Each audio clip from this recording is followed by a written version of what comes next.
Oh, hey there. Oh, hello. Jesus. Literally every time. And I'm getting sick of saying literally every time. Because I ain't no joke. This is our first episode, but we've practiced. We've done some research. We've drank some beers.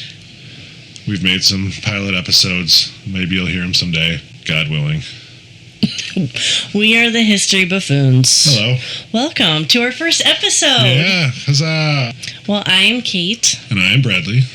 And we are the Buffoons. History Buffoons. Yeah. And why are we buffoons?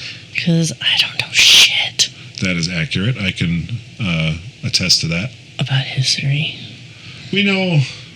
I don't think that's accurate. I know a little bit. We know a little bit about a lot, but not a lot that's about fair. a little. Yeah, that's fair. I can understand that. We want to learn more about things that we do kind of know about, and or that have interested us over the years. Yeah. So we've literally been working on this podcast since January. Was January? Yeah. Are you sure? Yeah. I had a client say in November of 23 that I would make a good podcaster. And I thought about it for 2 months before I even brought it up to you. Oh, wow. Yeah, we've literally been working on this. I feel like I was lied to for 2 months.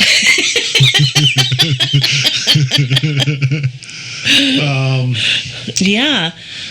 Yeah, so we've been making pilot episodes for you so that a bunch can be sent off all at once for you to kind of dive into and hopefully binge. Enjoy and walk along our weird trail of buffoonery. And I'm so excited to finally be here. Yeah, me too, because it's been a lot of fun trying to do some practice stuff just to kind of hone our skill and craft and whatnot. And we've done actually quite a few pretty cool stories already. Yeah. That we hope you'll enjoy. Yeah. The listeners or listener. I mean, I hope it's plural. I hope it's Thanks, Al. Hi, Al. We know he's gonna listen. Only because I'm gonna send it to him and be like, how does this sound? I have a buddy named Al who listens to a lot of podcasts, and I have sent him a couple just for his feedback because we're trying to put out a good product for everybody that they can enjoy. Hopefully get to know us, laugh with us. A lot of it's at Kate, but that's fair. I mean, torpedo tubes. You'll hear about You'll understand that reference in the future. But yeah, we've been working on it, and we've been having fun trying this and learning. There's a lot that goes into it. There is, and it's hard to find the time to do it all the time because of normal day life and work and families and laziness and just naps. Oh, hey, the Brews are on. Oh, hey, we're from Wisconsin. Yes, Wisconsin. I am originally from Wisconsin. I lived here my whole life. Kate is a transplant through a couple different states, Nebraska where she was born, and Illinois for a while, and then made it up towards Wisconsin. How many years ago? How many years have you been? 6-ish? Yeah, I think that's what you told me. That doesn't mean I actually know. Excuse me. That was just a guesstimate because I don't know shit. She doesn't remember. I don't remember stuff. That's why it's good that we're doing these formats, because then she can listen back. I can listen back. And she's like, who are these people? This is a good podcast. Okay, so I have a really terrible memory. So she really does. Being able to listen back to research that I've done, research that I've written, and speaking it, I think all of that will really help me to remember history. It certainly will. Yeah. And I think a big part of it for you, especially because Kate's our main researcher. Yeah, we'll call it that. So she does the majority of that, which is quite an undertaking for her, which I appreciate. I do a lot of the editing and all that, which is also quite an undertaking. So I hope she appreciates. I do. I know you do. But where was I going with this? So we try to get together once a week to record an episode. That's our goal, because we'd like to get to do one every week. But yeah, anyways, Where was I going with this? I don't remember. I don't know. We were a transplant and... Oh, yeah. So, we've known each other for a while now, and we just both found out we kind of really like history. And apparently was kept in the dark for 2 months until she said, let's do a podcast about history. And I was like, oh, that's a great idea. If only I would have known this 2 months earlier. But no, I've always kind of been interested in doing something like this and just never really had a concrete idea of what to do. Yeah. And we know there's a lot of other podcasts out there, a lot of history ones and whatnot. We are by no means a formal research team. We like to learn what we can find. Obviously, if we ever say something that is not accurate, please, send us an email. Tweet us, X us. I don't know. We'll have all that information for you at some point, but yeah, we like to learn from other people too. So like if we get something wrong, we're just going off of what we find for research and so on.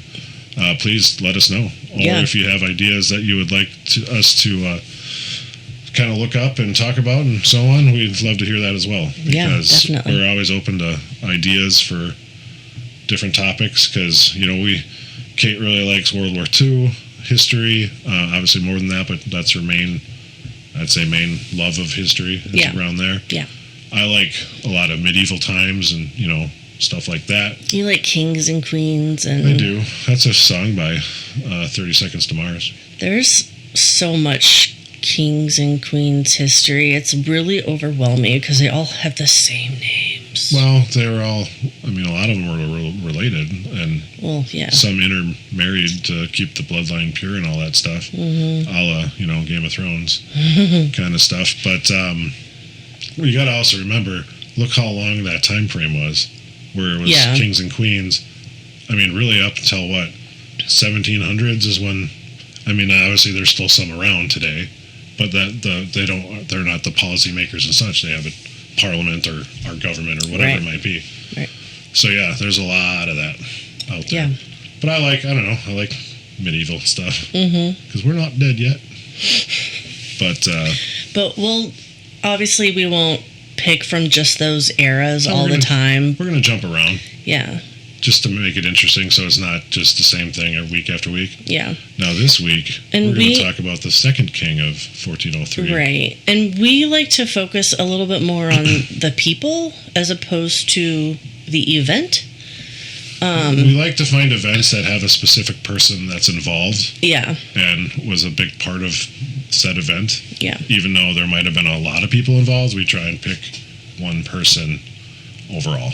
Yeah. That we more or less focus on, or maybe a handful of people. It depends on what the event is, obviously. But yeah, we like to focus more on that and see why they made a difference within that event or whatnot. So yeah. So I'm so excited to do this. Yeah, me too. So hope you all enjoy. Yeah. And here we go.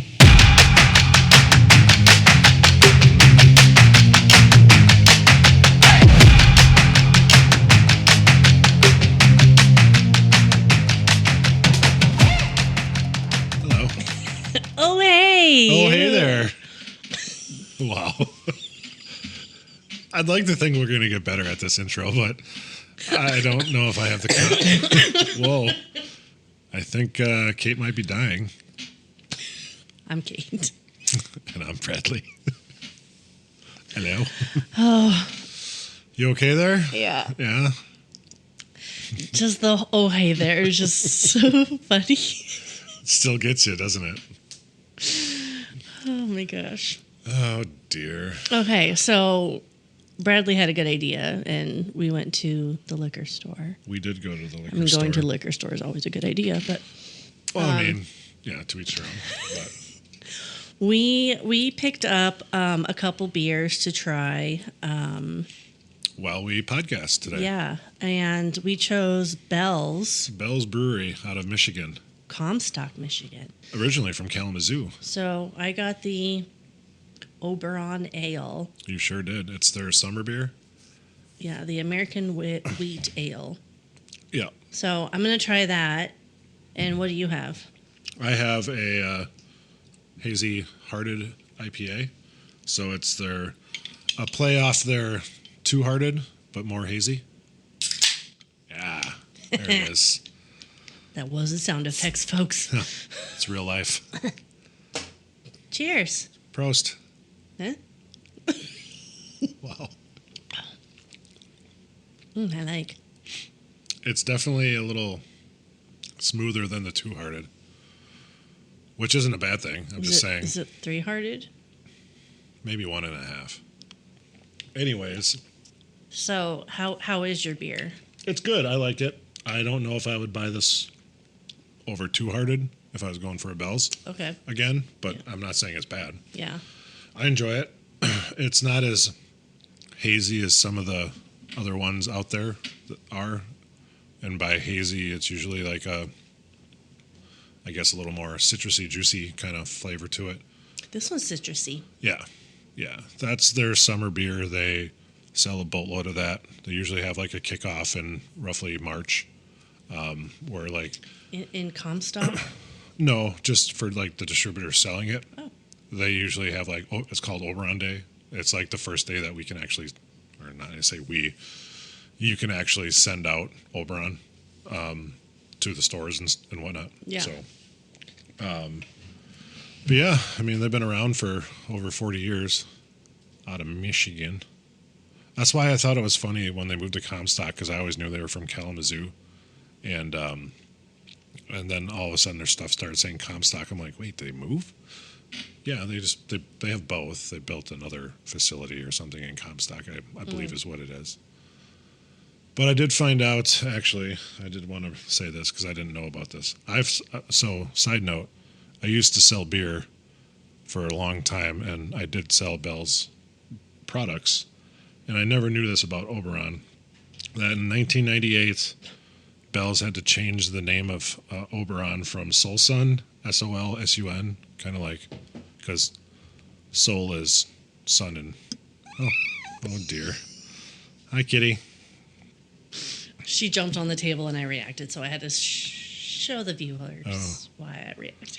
Anyways, Sorry. So a Mexican brewery had a beer of a similar-ish name, even though it wasn't called Solsun, but they had to change their name, so they changed it to Oberon. Oberon. Yeah. I think Oberon is a city in Ohio, like a Cleveland suburb. Oh, look at that. I think. Go Ohio. Drew Carey. Throwback. Well, yeah. Cleveland rocks. Or so they say in the song. Do you know what doesn't rock? You? No. Thanks for bringing that up. Yeah, I haven't played my drums in years, so way to open that wound.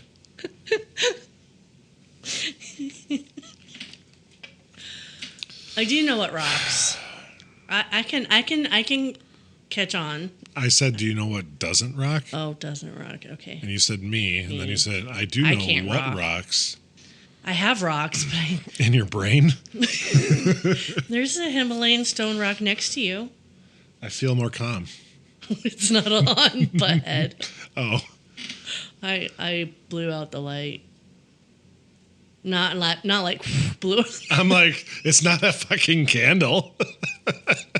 I burned out the light. I feel like we're in a song right now. And the Himalayan salt lamp went dim. No, anyways, I'm not going to finish what I was going to say. He told me I need to stop, so I'll stop. What doesn't rock besides me? Illinois. We have Illinois friends. You have Illinois friends. They're more of acquaintances if I've met any of them, so. You're going to have Illinois friends after this. Are you trying to torture me? They're nice people. I didn't say they weren't nice people. Like I stated in another episode that is either come out or has yet to come out, that Illinois, you can find good people. Illinois still just sucks. I mean, Wisconsin's way better, and there's still shitty people here. I do like Wisconsin. I do too. It's nice. Yeah. That's why Illinois is always beneath us. And they have good beer.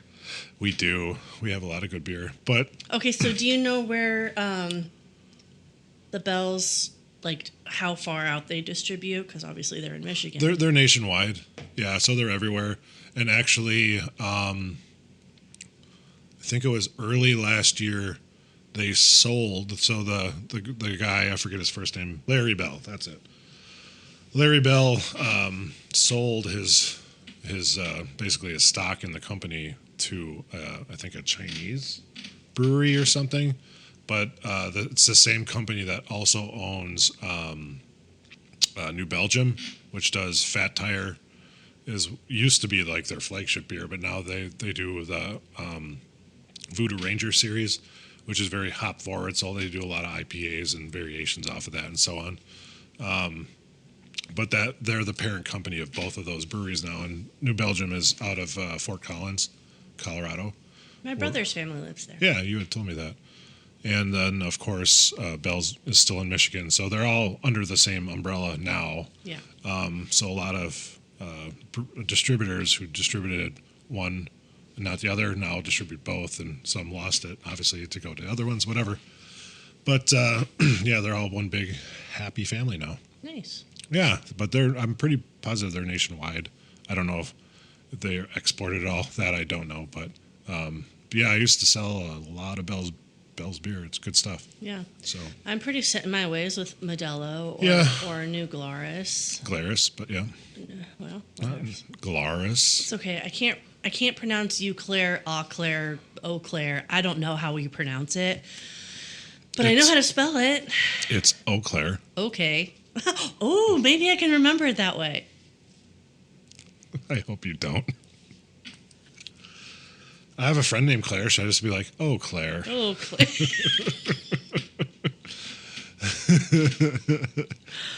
And I'm like, the friend, not the city. You know what else rocks? Cleveland? Wait, we already went over that. What? There's a song. Yeah. So there's a song. Today's story / podcast / whatever we want to call it comes to you from my idea because of a couple of reasons. Kate is a big fan of World War II history. I also am, but Kate is probably a ton more than I am. Anywho, oh dear, what year did it come out? 97, I want to say. That was a question I had for you. Oh, did I step on some toes? No. What year did it come out? But I don't have it written down because I apparently forgot. Well, let me look it up while you talk about the song. All right. So back in my high school days, in my formative years in the 90s. So you're wrong on the year. I am. Is it 95? It's 95. Yeah. The more I thought about it, I'm like, no, it's not 97. That doesn't make sense. So back in 95, because we're old. I think even a little bit before that, and I cannot remember the name of the song off the top of my head, but there's another song by this particular band that I really enjoyed, and so I kind of got into them. And on a, I guess, somewhat local station out of Madison, Wisconsin, they used to play them a lot. So I really got into them, and they have this song called Sullivan, which is the topic of our conversation today. The name of the band is Caroline Spine, which I love their name. And, so their album Monsoon, which came out in 95, my favorite album of theirs, has a song on it, and it's about, well, I don't want to give anything away, I guess, but do you have any? But, I mean, so the topic today is based off of this song. Correct. We picked this topic because of the love of my song and Kate's love of World War II history. The era, yeah. So, cheers to that. Cheers. Yay. Our bells. The bells are ringing. Oh, look, I see what you did there. I wish you wouldn't have, but I see what you did. Okay, so, yeah, so this is based off of the 5 Sullivan brothers. Yes. Let me clear my throat. So, I'm going to edit that out. And go. So Father Tom. Father Tom? Tom. Oh, Tom. Because it sounded like you said Tum. I'm like, Tum, is he the tum, creator tum, of tums? Tums? I know. Nope. That would be pretty fucking fantastic. Father Tom was born in 1883. Oh, damn. And Mother Alita. Alita? Mm-hmm. Nice. Was born in 1895. Okay. And they are from Waterloo, Iowa. I know, because they're running to the Tower of Waterloo, waiting for the train to come. Anyways. Those are song lyrics. I might reference a few that I remember off the top of my head.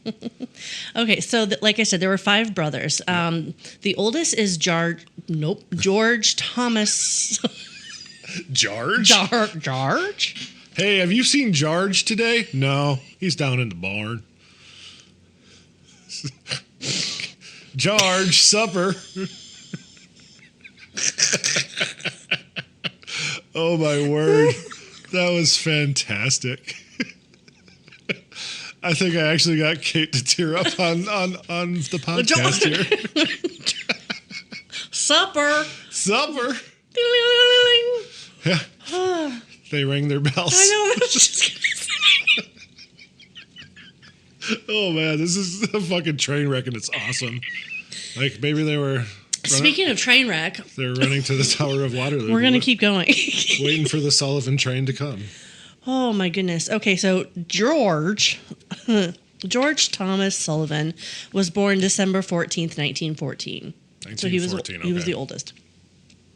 And then there was Francis Henry Sullivan, who went by Frank. Okay. He was born February 18th, 1916. Okay. And then there was Joseph Eugene Sullivan, who went by Red. Can you imagine why? He had red hair? Yeah. Weird. He was born on August 28th, 1918. Okay. And then Madison Abel Sullivan went by Matt. Madison into Matt. I've not heard that before. I haven't either. He was born November 8th, 1919. Okay.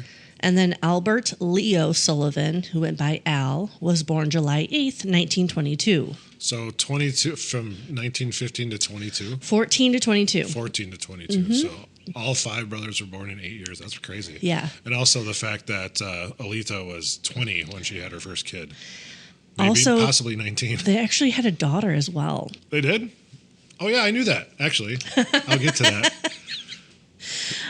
She was the third born. Okay, so it was the 2 oldest brothers.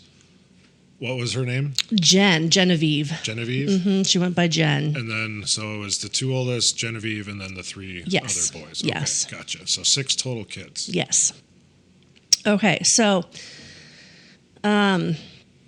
growing up, they actually had kind of a difficult home life. Okay. I mean, what we think of difficult these days are probably not as difficult back then, but to each their own. Well, yeah, I mean, you got to think of the time that they're growing up, you know, in the very early 1900s. Mm-hmm. So, I mean, because 22 of you already had a 8-year-old brother. Yeah. Or 7. So, I don't know their birthdays, but Father Tom, he's not a priest. I know, I'm like... Father, Tom. Forgive me, Father, for I have sinned. I have not read this story fully through. He was actually a pretty quiet man, okay. And he was considered a drunk in the town. Oh, he was the town drunkard? Well, I don't know if he was the town drunk, but they knew he was a drunk. Oh, fair enough. So he actually worked on the railroad in Waterloo. All the livelong day? All the livelong day, and he had a coworker named Abel. Abel? And Abel had a daughter named Alita. Oh. That's how they met. Oh. They met through coworkers. Oh. Yeah. Well, look at that. And then Abel died. Oh. You want to know how? Cain? No? Do I have my stories mixed up here? Cain and Abel? You get the reference, right? Yes, of course. Okay. I don't know. Just making sure. No, I think I got a Bible somewhere around here. I got my grandma's Bible. Anyway, so Side note, my grandma died 16 years ago. It's like the one thing I have from her. She didn't have a lot. A Bible. It makes sense. Even though I'm not a religious folk, I got her Bible. So Abel, Alita's father, died when a train ran over him. That would do it. A la fried green tomatoes. But they didn't die. Didn't he just lose an arm? No. Which one died? Not Jerry O'Connell. Who's the kid in? He's at the very beginning. Jerry O'Connell? No, it's not. Are we watching Stand By Me all of a sudden, or Fried Green Tomatoes? It's fried green tomatoes, but what's Chris O'Donnell? Yes. Yes. See, correct. I knew it was an O'Donnell. Okay. Chris O'Donnell died because a train ran over him. Oh yeah. Mm-hmm. It's been a bit. All right. Okay. And then Mary Louise Parker, she got all sad and rough and tumble. Mary Stuart Masterson. Yep, that's the one. Yes. Okay. We're going on a tangent. Let's rein her in. Okay, so Abel died when a train ran over him. Which is Alita's father. Yes. Okay. So Alita's mother, May, mourned enough that she moved in with Tom and Alita. Okay. And there's 6 kids. Wow. Okay. Okay. Big family. It's all Full House, right? Yeah. But the mother was mourning so much that she felt like she had to keep busy. Sure. So she literally did all the chores in the Sullivan house. Well, that's kind of nice. And the mother didn't. Alita didn't. Oh, gotcha. So Alita went through bouts of depression. Sure. She would have huge bouts that she would actually stay in bed all day. When she wasn't laying in bed, she would be sitting on her porch swing on the porch. Oh. And she would be watching the Sullivan brothers play, but Sure. she would rarely get up and do interact anything. And do stuff. Her mother, May, was literally doing everything. So she didn't have to, so she kind of just got complacent. Yeah. And nothing. Father Tom, bless his soul, was either working or drunk. Well, I mean, at least he did 2 things. Yeah. So technically both parents were considered hands-off type parents. Of the kids, okay. Yeah. So come teenage years, all 5 brothers actually left school around age 16, so barely junior high school. Sure. Right? And by this time, we're in the Great Depression, the 1930s. Yep. So they quit school so they could get jobs. Makes and sense. They were both underaged and unemployed. And they ended up drinking with their father. Weird. Apparently a couple times right? they drank all of his moonshine, and he got pretty pissed. Well, I mean, if you're a drunkard, you would get pretty pissed about that. Yeah. So. Let me just kind of tell you briefly about each son. So the first one was George, right? Yep. So he actually loved that his father was a train engineer, and he wanted to be a train engineer himself. Okay. What? That's Amos, and he's very hungry, and he will let you know. So he actually grew up wanting to pull the train whistle. Okay. Did you ever do that with semis, drive by semis? And you do. Yeah. As a kid, you're like, fuck yeah, they actually did it. That was great. Yeah, that was great. Yeah. Do people do that anymore? I'm sure. Let us know. I don't. Call in. Wait, the lines are open. No. No, just email us. Just email us. Yeah, that will be at the end. You can do that then. So George was actually considered to be the most moody of the brothers. He was never smiling in photos. And being the oldest, he probably took care of his younger brothers and sister quite a bit. Especially if dad's a drunkard. Yeah, so he didn't talk too much, similarly to his father. Okay. There was a time on the railroad where he was supposed to be on call, and he was waiting around, and finally he left because there was a dance he wanted to go to. Oh, scandalous. And he ended up getting fired over it. Well, that will do it because you weren't supposed to leave. You're on call, so whoops. Second brother, Frank, left the railroad with George. To go to this dance? Out of solidarity. No, just out of solidarity. Oh, so he left because he got fired, so he's like, fuck it, I'm out. Out of solidarity, yeah. Standing with my brother. All right. So Frank was a boxer, and he actually didn't mind his job on the railroad. But he left because George got fired. No, I get it. I mean, he's standing up with his brother. I get it. So. But in 1937, both George and Frank joined the Navy. Okay. And they served together on the USS Hovey for 4 years. Hovey. Okay. So the 37 to 41 they were on it? Yes. 4 years? Okay. Yeah. So the war had already started, but we weren't part of it yet. Okay. Yes. Gotcha. So the remaining sons and daughter Jen, so Red, Matt, Al, and Jen, they all got a job at Rath's, Raths, Rath's, okay. Which was a meat packing plant. It was like the biggest employer at the time. Sure, in their town, in Waterloo? Yeah. John Deere, I think, was up and coming, and eventually they became the biggest employer, but for these times... Yeah. For the Rath's was a big employer. For the late 30s. Yep. Yeah. And I found somewhere, I don't know how accurate it is, they earned 65 cents an hour. Wow. So does that mean, did the daughter work there too? The daughter worked there too. Wow. Yeah. So she only made 40 cents an hour? Oh, sorry. Topical. You're probably not wrong. Anyways. So moving on to Red, who was Joseph. Mm-hmm. Red actually really hated the day-to-day. He hated the daily grind. He hated going to work. Sounds like a lot of us. Well, I mean, yeah. But he was considered like the best looking out of all the brothers. And nice. he made that his advantage. And he became pretty popular in Waterloo. Okay.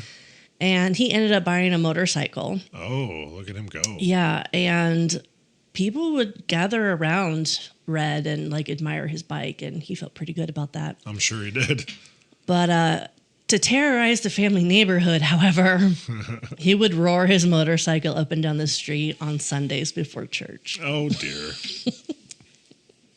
He's the type of person that like didn't take shit from anybody. And he would dish it out. Yeah. Kind of thing, Yeah. Okay. But he was also considered the lonely one. George and Frank who were the oldest, were close in age, and the younger two, Matt and Al, were fairly close. Sure.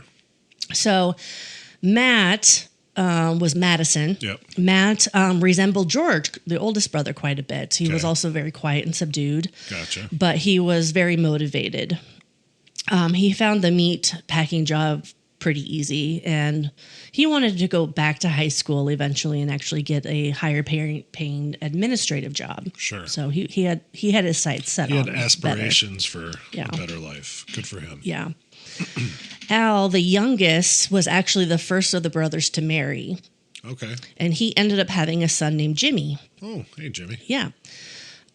His wife, and I don't recall what her name was, but she was considered to be on the elite side of the tracks, so to speak. Yeah. Nice. Good for her. Al was very outgoing, and because he was the baby of the family, he used that to get his way. Makes sense. Yeah. But he actually liked his work at Rath's. Well, fair enough. Yeah. Rath's meatpacking. Yeah. So when George and Frank came back from the Navy in 1941, they too started employment at Rath's. Okay, so it's a big whole family thing. Yeah. Family affair. Yeah. All right. So having been discharged in the Navy, something happened on December 6, 1941. The day before Pearl Harbor? Damn it. December 7th, 1941.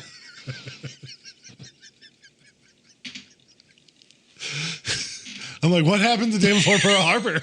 That's amazing. I never knew. I don't think Ben Affleck was back yet the day before. I think it was that morning of that he came back from the dead. Jesus Christ. I was so close. How did you get that wrong? It's not written down. That was off the top of your head? Yeah. That's awesome. I don't do numbers or dates. What was the daughter's name again? Jen. Jen, okay. Continue. So what happened the day before Pearl Harbor? Nothing. It's calm and quiet. And then December 7th rolled around. And that was a Sunday. It was, and it was very early in the morning, wasn't yes. it? So Jen actually had dated a guy named William Ball. Who was in Pearl Harbor. He was. And that is part of the catalyst for what we're talking about. It was. Yes. Do you know what ship Mr. Bill Ball was on. He wasn't on the Arizona, was he? He was on the Was he? Arizona. Oh, shit. All right. Yeah. I was standing over his grave many years there? ago. I've been to Pearl Harbor, yes, once. I was 17. I didn't know you went to Hawaii. I guess I never told you that. I'm sorry. Rude. My parents took my brothers and I to Hawaii in 97, I want to say it was.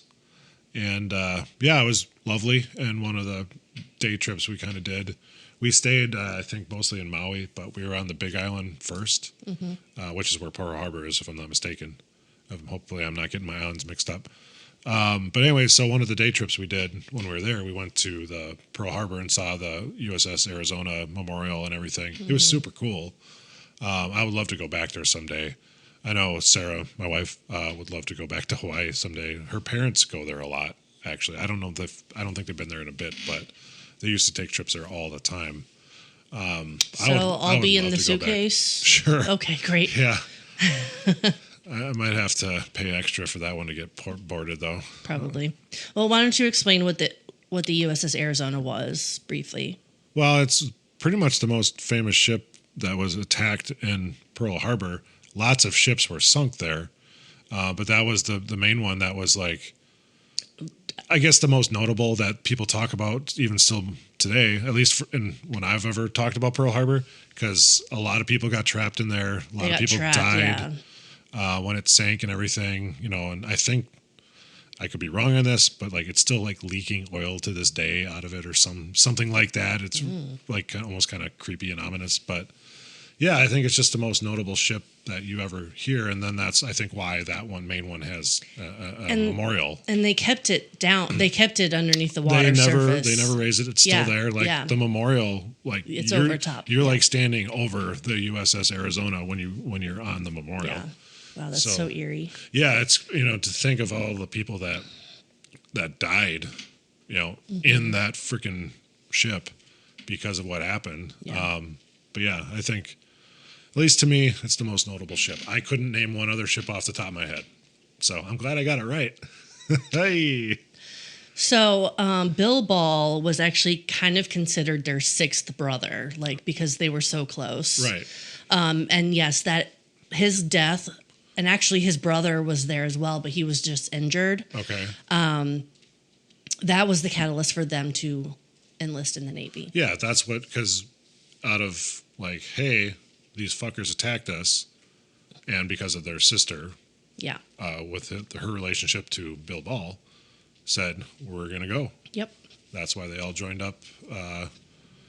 The Navy actually told Al to stay behind. Why? Because he was a father and a husband.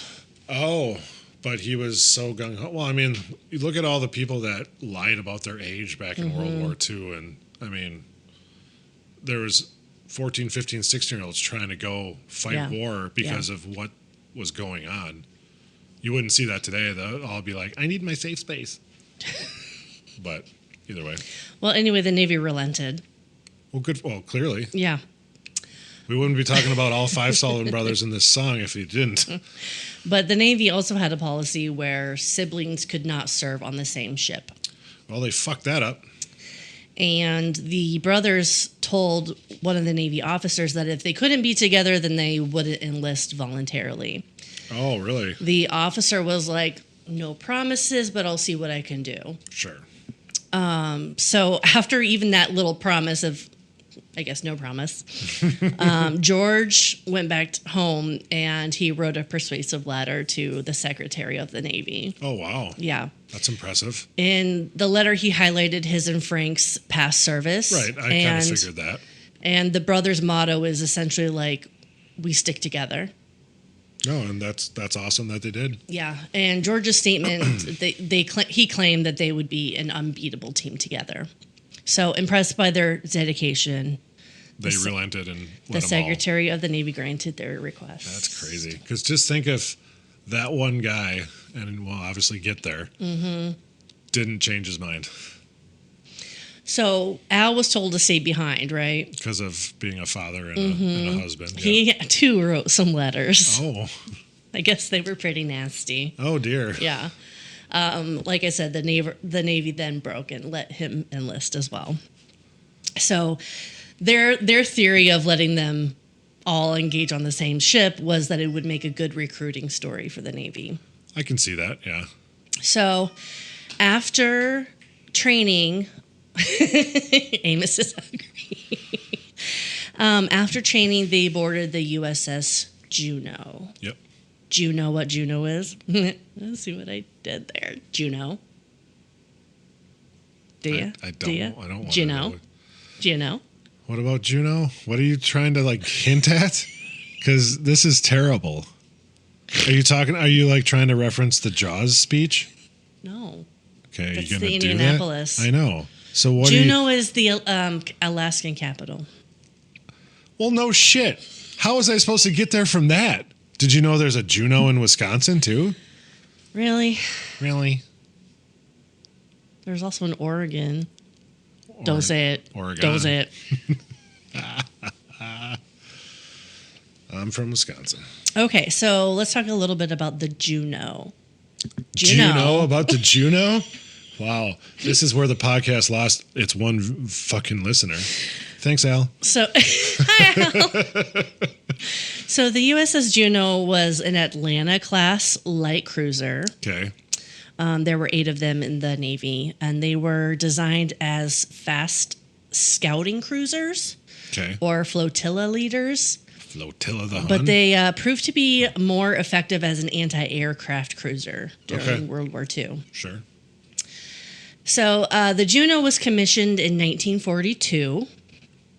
She was named after the capital of Alaska. You don't say. Not some random town in Wisconsin? Jesus. Did you know that? Juneau. Juneau? I want to blow my brains out right now. The Atlanta-class cruisers were classified as light cruisers because of their size and their weaponry. They were armed with 5 twin 5-inch rapid-fire gun mounts. That's a lot. 8 single 40-millimeter anti-aircraft guns. Okay. And 4 quadruple 1.1-inch anti-aircraft guns. That's a lot of words. They also carried torpedo tubes. Can you please do that again? Torpedo tubes. I am going to use that as a soundbite for the rest of my life. Torpedo tubes. Carried torpedo tubes.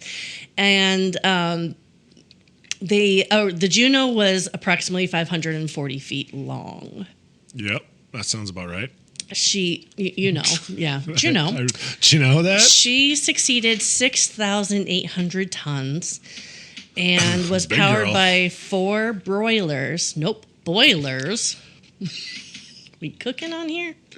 Yeah, it's not like the broiler makers are our football team in college. It's the boiler makers. So they were powered by 4 boilers that produced 75,000 shaft horsepower. Okay, I'm guessing that's a lot. I've never been on a horse with power, so I don't know. I got stepped on by a horse once. That fucking hurt. Where? On the back of my calf. Oh, that hurt. That's random. Why was your calf on the ground for it to step on? Because he bucked me off shortly before he stepped down in a run. What were you doing that made him buck? I didn't do shit. It was this dumb fucking neighbor who went like this with a plastic bag and spooked him. Sounds like Amos. Hey. I love you. Okay. So the Juneau had a top speed of approximately 33 knots, and she carried about 700 Navy men. Do you, because obviously I'm not a seafaring person. Same. Do you, like, how fast, like, is there an equivalent to miles per hour for knots? 61 kilometers per hour. I'd have to go to my car and look at the speedometer for that. Okay, at least that gets me closer. Americans. Yeah. What can we say? We don't like the metric system. So the Juneau was captained by Captain Swenson. Oh, good old Swenson. Mm-hmm. And he says, this is from the book Left to Die by Dan Kurzman, which I did read in its entirety.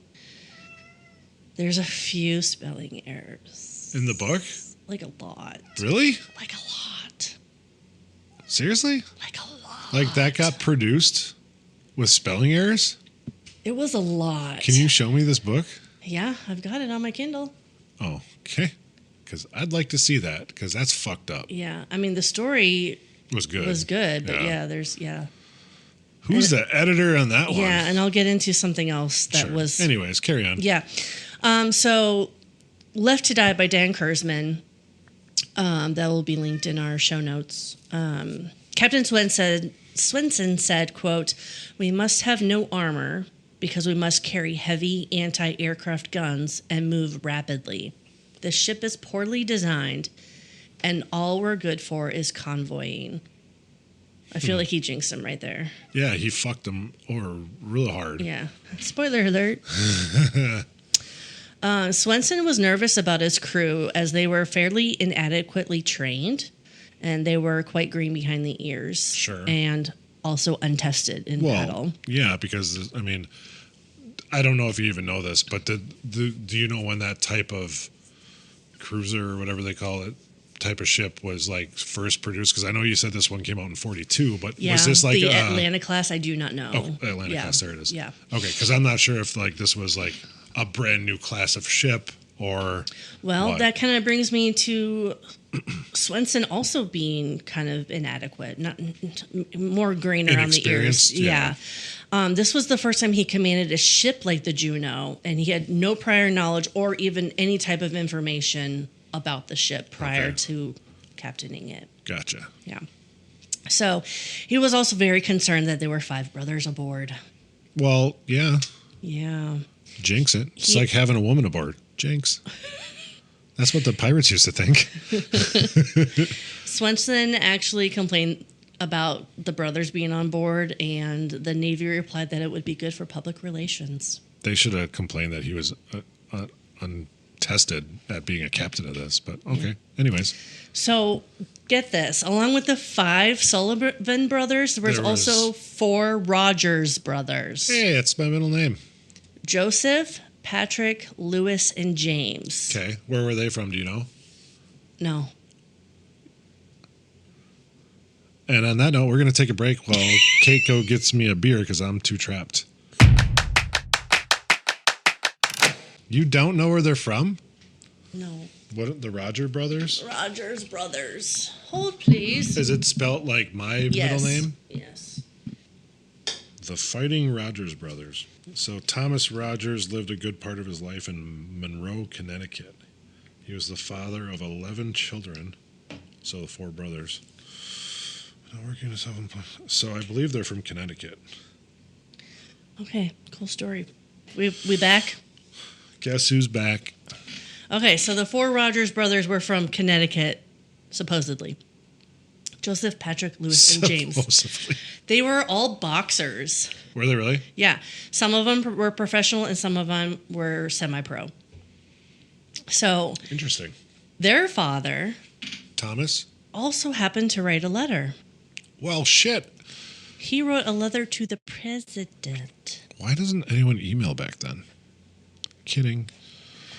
So he wrote a letter to the president to get them all on the same ship.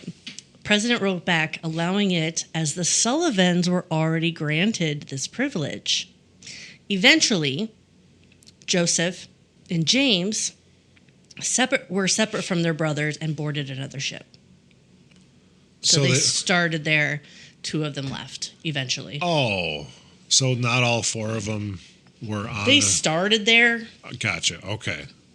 Because I knew there was another set of brothers on the ship, but I didn't know that half of them vacated the premises. But also, at one point, there was a ship that went down called the Wasp. Okay. And Swenson saved the crew members, approximately 1,900 of them. Holy shit. And there was a brother of one of them already on the Juneau. What the fuck?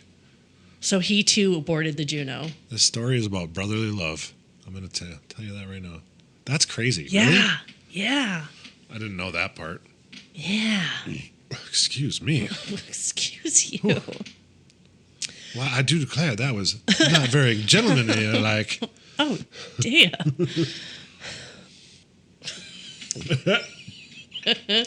So the Juneau was sent to the front lines. They went to the Guadalcanal, okay, which is near Papua New Guinea in Australia.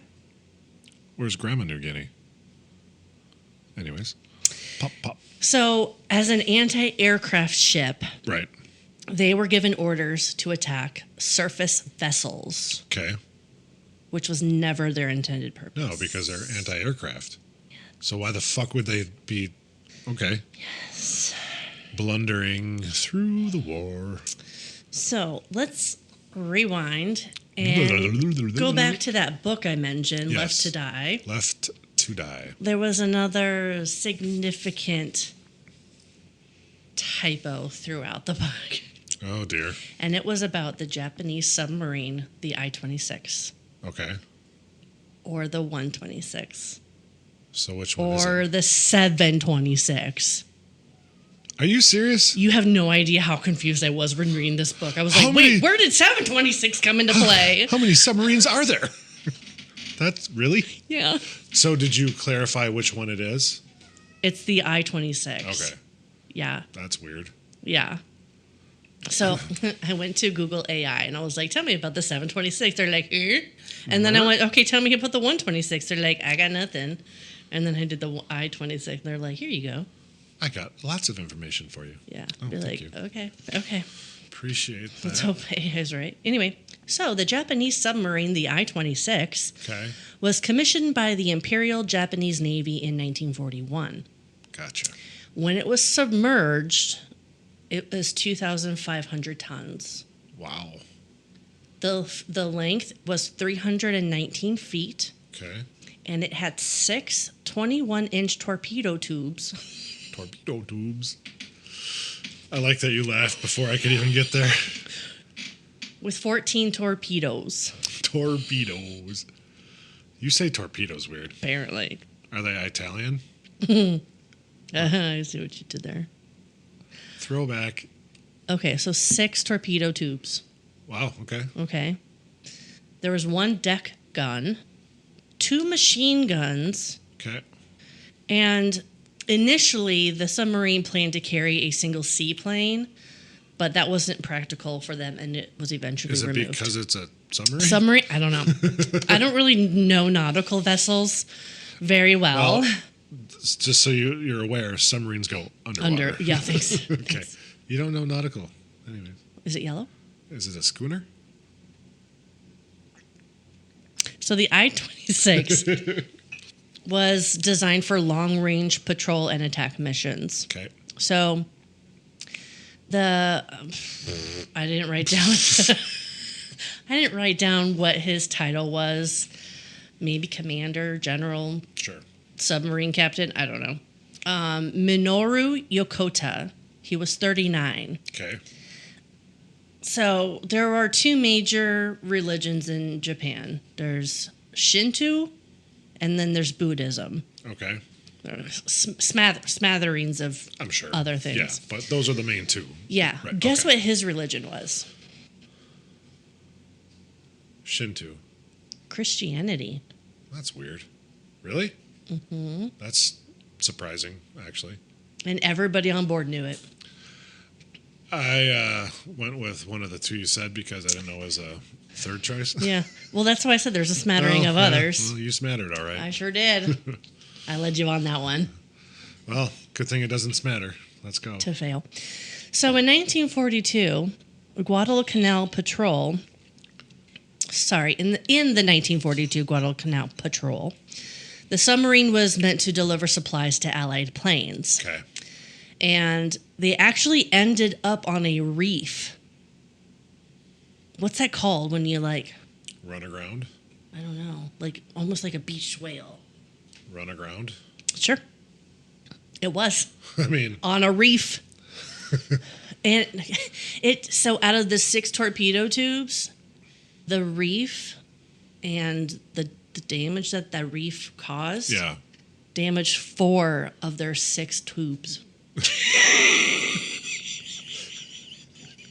It's like you're going to say tube and boob at the same time. Tube. That one was a misspeak. Yeah, don't say. But yeah, so when they beached the reef, they damaged 4 out of their 6 torpedo tubes. Yeah. That's 66.6%. It's also significant later on. I would so imagine. let's fast forward. We're now in November 1942. We're talking about November 12th and November 13th in the Guadalcanal. What days were those? I don't know. I'm just throwing you for a loop. Continue, please. So the U.S. goal was to reinforce their Marines on Guadalcanal with additional troops and supplies. Okay. The Japanese were going to intercept that. Damn right they were. So their strategy, aware of the incoming reinforcements, the Japanese launched an attack to disrupt that operation. Okay, makes sense. So there was a night battle on November 12th. Okay. So the American and the Japanese naval forces clashed in a fierce battle known as the Naval Battle of Guadalcanal. I've never heard of it, but I bet you my dad has. Yeah? I'll have to ask him about that. So this battle had... I wish I could just have a video on my cats. I know. I kind of wish we were filming them because that was pretty great. All of a sudden, whoa. We should just put a camera on Amos because he's the active one right now. Can we get like a dash cam on him? That'd be great. That would be fun. Okay, so this evening had really, really poor weather and it was dark. So there was lots of limited visibility. There yeah. it is. So there was a ton of confusion and there was actually a ton of close combat. Okay. Close quarters combat. Oddly enough, I knew what you meant. I let it slide, but thanks for fixing it. So there was a destroyer called the USS San Francisco. And was that after an Alaskan city too? No. Okay. But it was mistaken for the USS Atlanta. Oh, shit.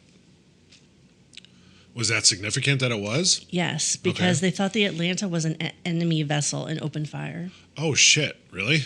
So they friendly fire? They friendly fired. Oh, damn. On the Atlanta. That's sad. And so what happened to the Atlanta? They fucking It was heavily damaged and don't suffered say. significant casualties, including Admiral Norman Scott, who was killed on the bridge. Damn. That's how limited visibility there was. Kill the fucking admiral. That's crazy. They attacked their own ships. That I did not know. That's wild. The San Francisco obviously realized its mistake, so how do you think they realized that though? All of a sudden they're like, oh shit, they got an American flag on there. I don't know. How do you like attack and then be like, oh, ruh-roh.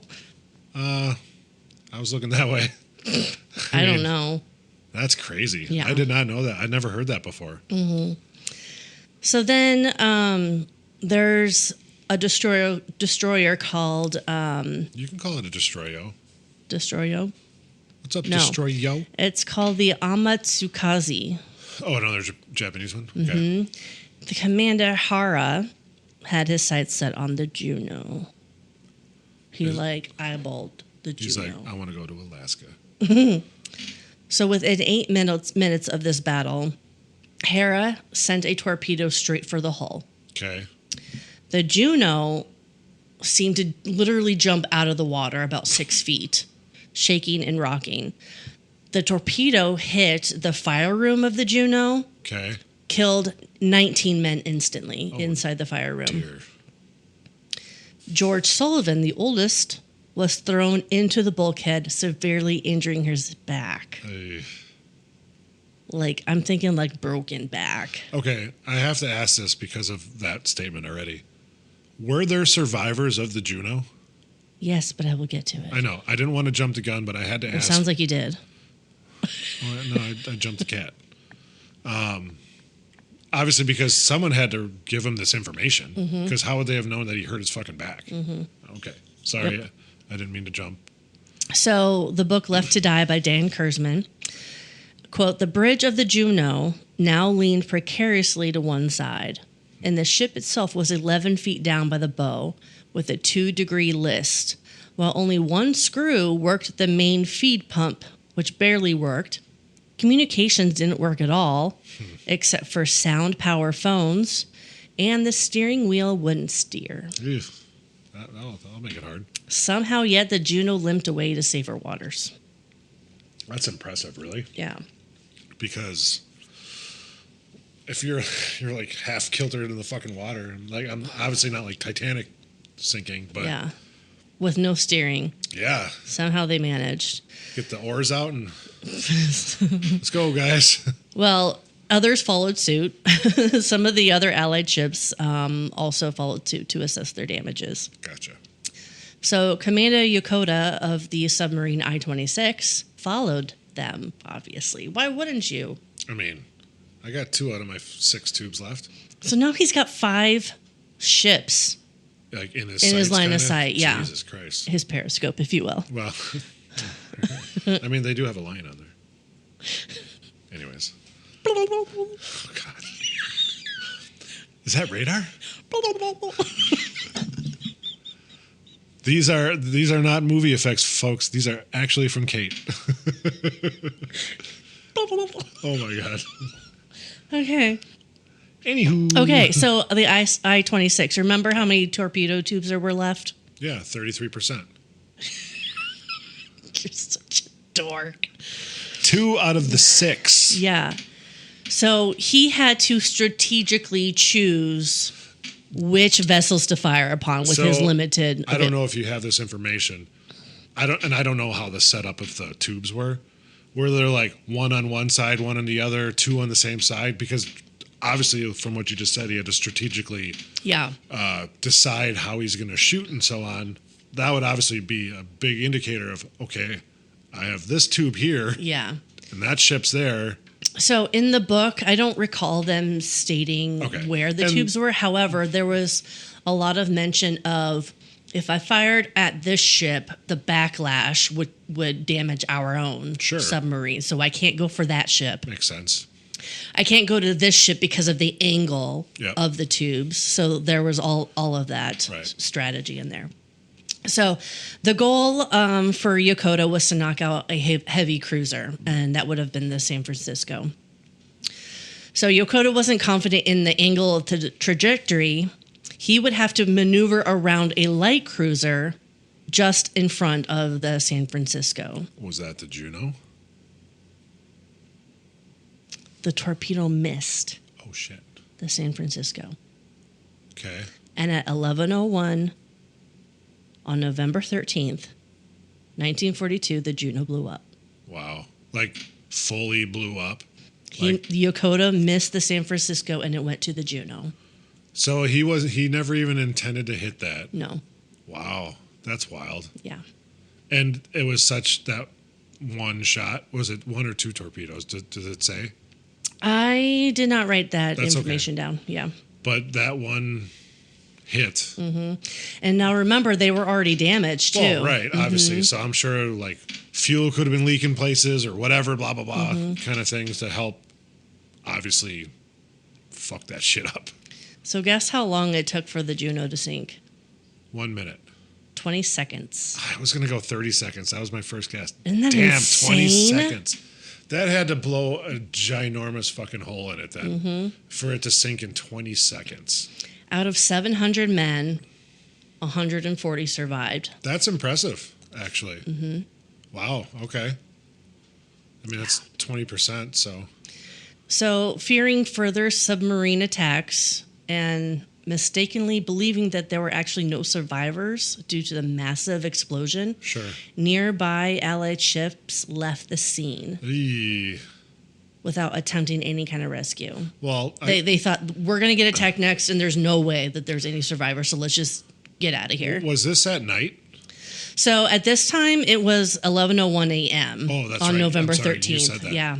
Yeah. So, I mean, it was daylight. It was daylight. But I'm sure there was enough dark smoke from the explosion and so on that they couldn't really tell. And no Juneau. Well, yeah. But there's going to be debris all over the place. And you obviously, in a panic, you're not going to be like, that's not debris, that's a person. Yeah. That's not a person, that's debris. Yeah. So you're just going to hightail it out of there and try and save your own neck. Wow. Okay. So the men left in the water following the attack lasted for days. They were in the water for days. Were there sharks there? Well, that's to be determined. Well, you know. So the survivors found themselves clinging to life rafts, Anything they could find, basically. nets, and other debris. It's considered the open ocean. We're in the Indian Ocean here. Because of the confusion and the lack of communication about the extent of the damage to the Juneau, a coordinated search for survivors wasn't initiated for several days. Wow, that's crazy. So there was a plane, an Allied plane, that flew over the Juneau site 3 times over the course of a few days. And every time he reported, the pilot reported that there were survivors. Oh, really? Yes. And they just ignored it? They did nothing. Wow. The line of communication got disrupted somewhere between the pilot and whoever was doing the searching. Sure. And it just never happened. That's sad. And he went over 3 different times over several days. Wow. And each time he's like, dude, they're still there. There's less of them, but they're still there. So was the 140 survivors the total they collected? No. Or that was the initial? That was the initial. How do they have time to count that number? It was probably just a guesstimate. I'm sure. But yeah. Damn. So George actually survived the blast with his potentially broken back. Really? As did Al. Really?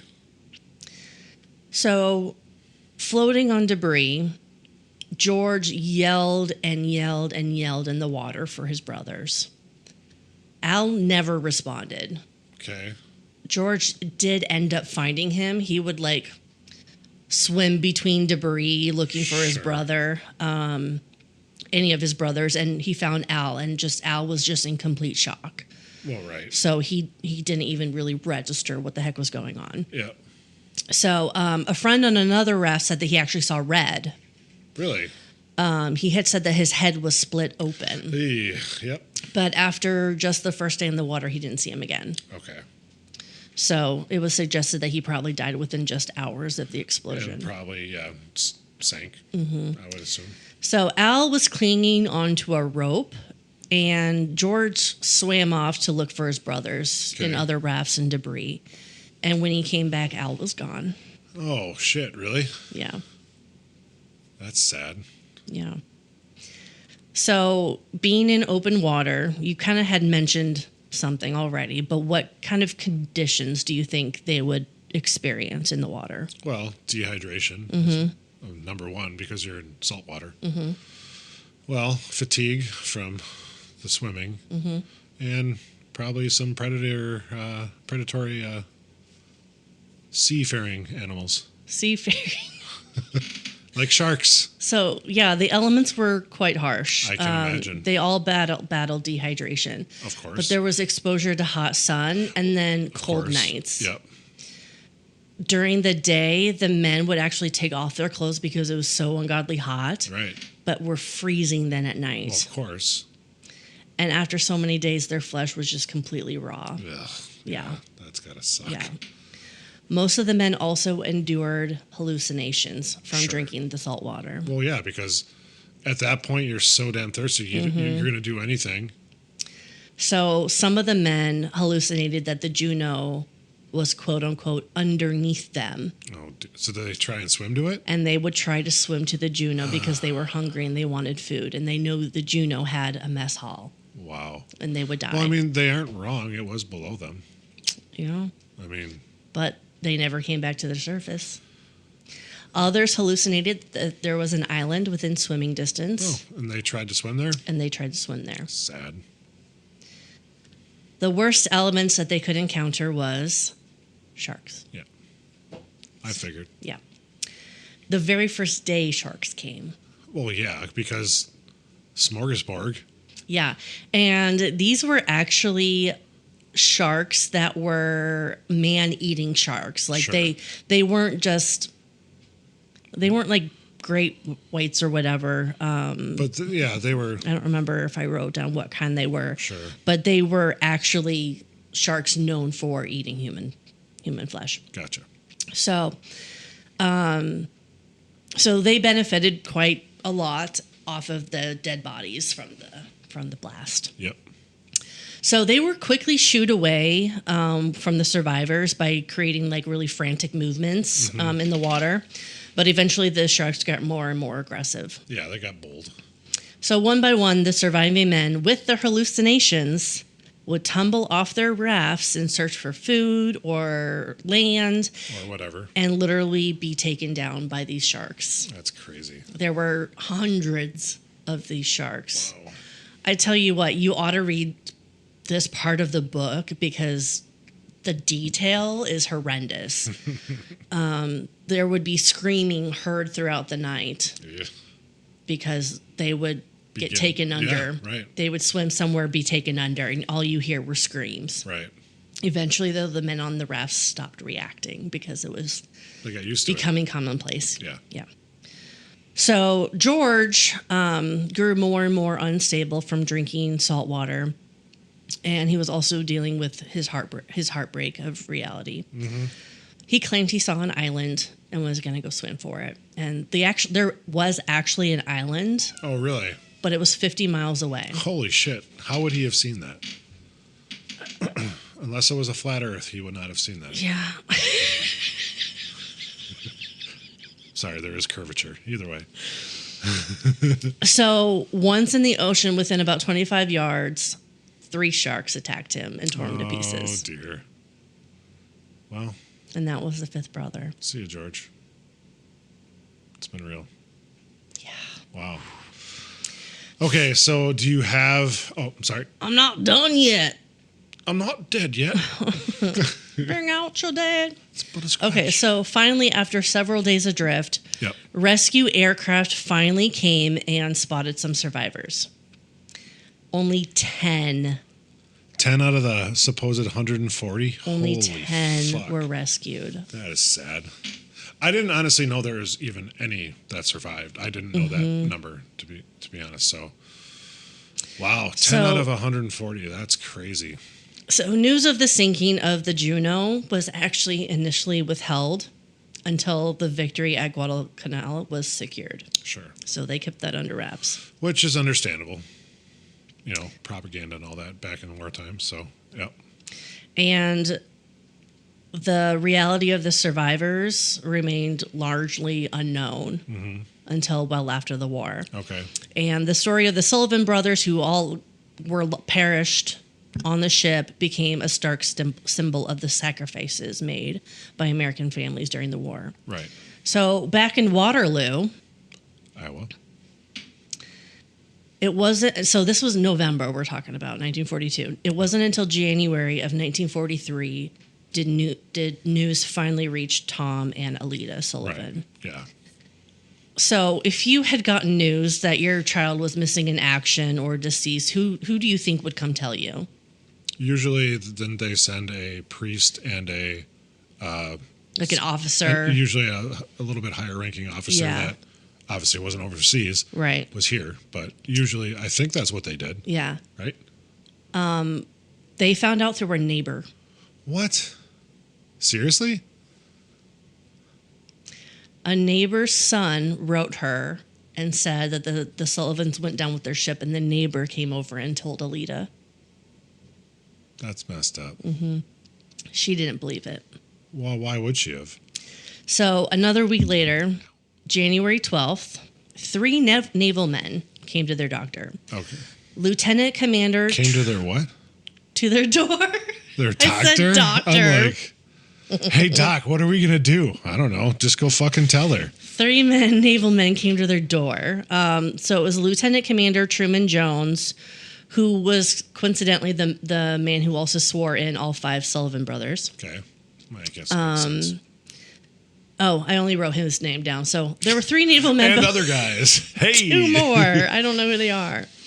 But they told the Sullivans that they were missing in action, essentially, that they weren't deceased. And it wasn't until a letter came from a fellow sailor of the Juneau straight to the Sullivans that had confirmed the boys died. Gotcha. Wow. So Tom still went to work that day. Well, I mean, gotta make that buck. So between Tom and Alita, they actually like contemplated like, do I even go?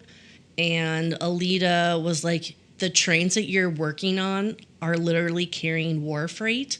Yeah. And if it's not delivered, more soldiers will die. So go to work. Yeah. No, I mean. Mm-hmm. And then when you get home, get drunk. Yeah. Wow. So Alita and Tom became a stimulus to the war effort.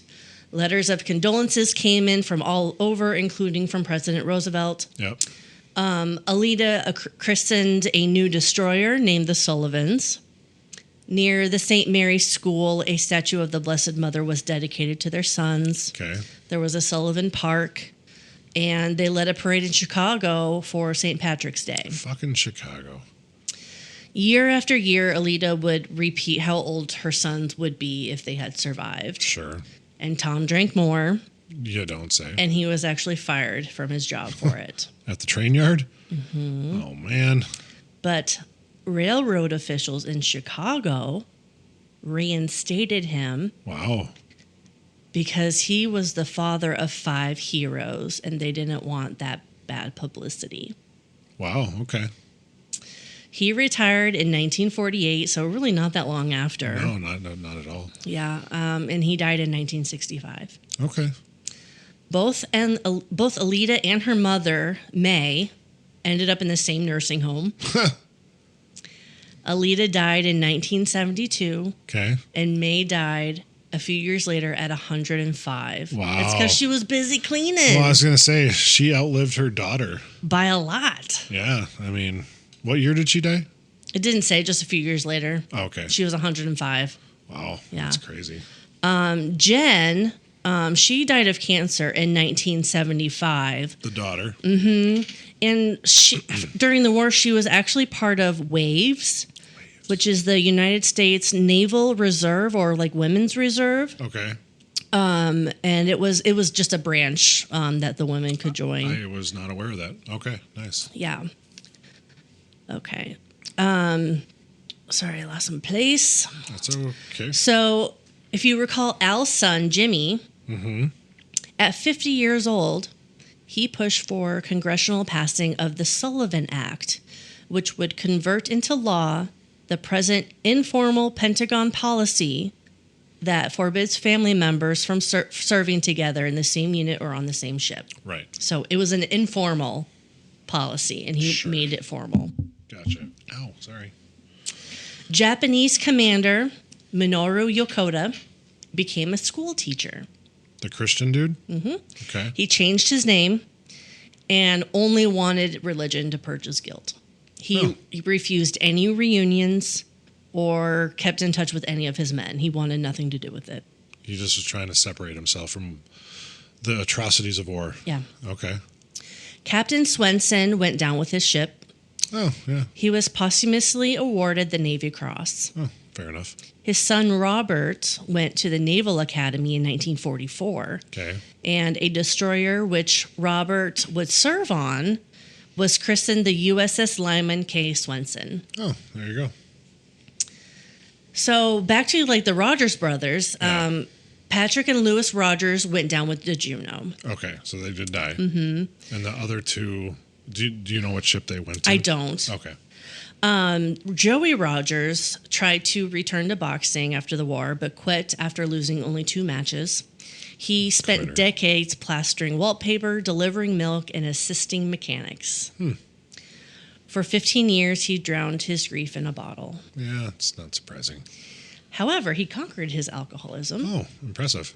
And enjoyed his life and his memories of his brothers until his death in January 1993. 93 lived till, wow. Jimmy Rogers returned to boxing as a professional. He won each week. Oh, damn. But eventually began getting confused after a head injury in a bout and declared that his final fight. Yeah, they didn't know much about concussions back then, Yeah. So he opened a restaurant and died in 1999. Oh, look at that. Wow. So we're going to fast forward to 2018. That's a lot of fast forwarding. Yeah. They discovered the Juneau wreck in Did they really? 2018. Yes. Oh, shit. Yes. So philanthropist There it is. and Microsoft co-founder Paul Allen Yep. funded a research vessel, the RV Petrel, Okay. specifically designed for shipwreck exploration. So this vessel was responsible for locating the Juneau. Gotcha. So the wreckage was identified on March 17th, 2018, resting on its side on the ocean floor about 2.6 miles deep off the coast of the Solomon Islands, which is the Guadalcanal in the South Pacific. Oh, St. Patrick's Day. This unmanned submersible utilized side scan sonar to map the seabed and identify potential wreckage. Huh. After identifying a target area, a remotely operated vehicle with cameras was sent down to confirm the identity of the wreck through visual inspection, including the ship's nameplate. So did they know what they were finding when they found something? I would imagine. So they knew that they were searching for the Juneau? They were searching for it. Okay. Yeah. Gotcha. So the loss of life on the USS Juneau was immense, with over 680 crew members perishing. The discovery provided a sense of closure for families who had lost loved ones on that ship by that ship being found. Right. So to end, George Sullivan, who was a runner's mate second class, died at 27. Wow. Frank Sullivan, who was a coxswain, which is a person in charge of the boat's navigation and steering, he was 26. Joseph Red Sullivan was a seaman second class. He was 24. Matt Sullivan, seaman second class, was 23. And Albert Al Sullivan, seaman second class, was 20. That's crazy. 20 years old. So that's the story of the Sullivan brothers. My dad was in the Navy, so he's a big Navy guy, so he loves reading about, and one of his favorite topics is World War II as well. He likes to read a lot of the Navy stuff from that time and whatever, so I would imagine he would probably get a kick out of this one, to be honest. So I did reach out from a email I found. I have no idea if it was to the right person, but I did send an email because I wanted, again, I love the song by Caroline Spine called Sullivan, to see if we could play some of it. I never heard back, which I did not expect at all, which is fine. But I wanted to play a clip of the song. I'm not going to do it because I don't want to get myself in trouble. So, and I'm going to just read a couple snippets of the lyrics just to kind of reiterate what you kind of went over. But definitely, if you're listening to this, go give Sullivan by Caroline Spine off of the album Monsoon a listen. It's a very good song. It's a rock song. And we can put that in our show notes too. We could always do that. But like, so for example, so he, like in the song, they talk about Waterloo, which is where they're from, of course. And it makes more sense to me when the lyric says, looking for the Sullivan's train to come. I did not know that the dad worked on trains, so that makes so much more sense now to me. But they, the Five Boys, they mention Five Boys a lot, and so on. And like this, I always like this verse. It's not hard to reach back to the days after the attack on Pearl. Overnight, my buddies turned into men, running out of time for games and girls. And the Sullivan boys were not overlooked. Uncle Sam calling each by name, which we find out they're the ones who kind of said, "Hey, Uncle Sam." But the very next day, they left on a mystery train to go and obviously get their orders and so on. So, and it does talk about, Mrs. Sullivan, don't cry, and we regret to inform you that all of your sons have been taken away. So on and so forth. Anyways, I don't want to read too much because I don't know. I don't want to get in trouble for something stupid. But it's a really good song. I really like it. I've played it for Kate. She didn't know it. She's not a huge music buff, but she enjoyed it. And it's a really good song. But yeah, Caroline Spine, Sullivan on their album Monsoon from 1995. And if for some reason someone from Caroline Spine listens to this, please produce a vinyl record of that album so I can buy it, because I would love to. I do collect certain vinyls, bands I really like, and my brother, who is big into vinyl too and big music guy, I said, hey, if you ever come across a Caroline Spine Monsoon vinyl, get it for me. He looked and said, I cannot find one anywhere. So I don't know if they were ever produced. I'm not sure. That is beyond my pay grade. So, anyways, jokingly. But I would take one.